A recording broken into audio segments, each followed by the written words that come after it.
यहाँ पे 3 रेजिस्टेंस हमने कनेक्ट कर लिया है। ठीक, ये जंक्शन पॉइंट क्या है? जे। ये I1, I2, I3। ठीक है, तो हमको करना क्या है?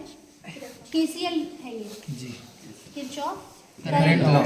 इसमें क्या होता है? Incoming current is equal to outgoing current. Incoming current ये हुई, जंक्शन के लिए, जंक्शन की तरफ जा रही है तो ये इनकमिंग करंट हो गई। अब जंक्शन से जो बाहर जा रही है वो आउटगोइंग करंट हो गई, I2 एंड I3। ठीक, तो ये सर्किट हमने ब्रेड बोर्ड पे बना लिया है। ठीक है, छोटे रूप में। यहाँ पे मिली एम्पियर में करंट तुमको लगभग पता चलेगी। तो ये वाला जो I1 है वो देखो ये है, ये लाइन क्या होती है? कॉमन होती है। तो हमने तीनों रेजिस्टेंस के टर्मिनल को उस पे कनेक्ट कर लिया है। तो मतलब ये जो हमारा क्या मिल गया? Junction J. तो ये पहला वाला टर्मिनल ये हो गया। ठीक, इन दोनों को कॉमन करके यहाँ से हमने क्या जोड़ दिया है? बैटरी।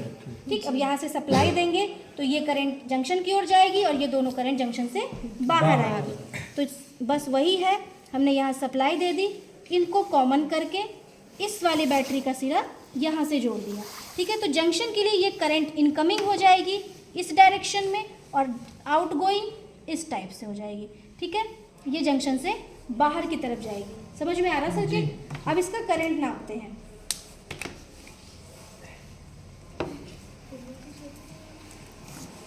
मल्टीमीटर को हमने 20 मिली एम्पियर पे सेट कर लिया है। ठीक, तो पहले हम I1 करंट नापेंगे इस वाले पे, क्योंकि सब ये देखो जंक्शन की ओर जा रही है ये करंट और ये दोनों जंक्शन से बाहर निकले क्योंकि ये इनकमिंग है, सप्लाई दे रहे हो तुम यहाँ से।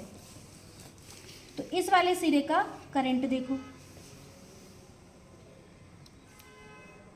बंद कर दो, वो बंद। कितना आ रहा है देखो मल्टीमीटर पे?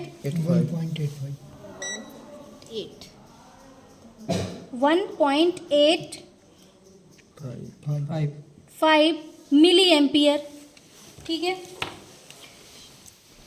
1.8 एम्पियर ले लेते हैं हम। ठीक, ये I1 आया। अब I2 देखो,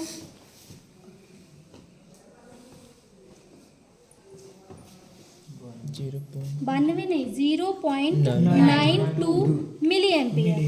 तो इसको हम 0.9 मिली एम्पियर ले लेते हैं। बचा कौन सा? I3। तो I3 यहाँ से मिल जाएगा